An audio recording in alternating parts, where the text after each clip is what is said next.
अस्सलाम वालेकुम प्यारे बच्चों, अब वक्त हुआ है बीबीसी स्मार्ट उर्दू कायदा। हम पढ़ चुके हैं से तक। आज हम पढ़ेंगे हर्फ जीम के बारे में। ये है हर्फ जीम, इस तरह से हर्फ जीम। जीम और जीम की आवाज़ है ज। जीम की आवाज़ है ज। ज जहाज, ज जूता। अब हम तोजर करेंगे।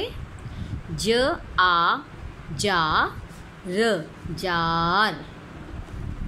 ज ओ जो र रा जोड़ा।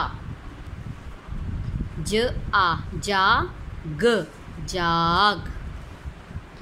ज ल जल द ई दी जल्दी। जूता ले लो, पापा जूस लाए। ठीक है, कल मैं आपसे सुनूंगी जीम ज।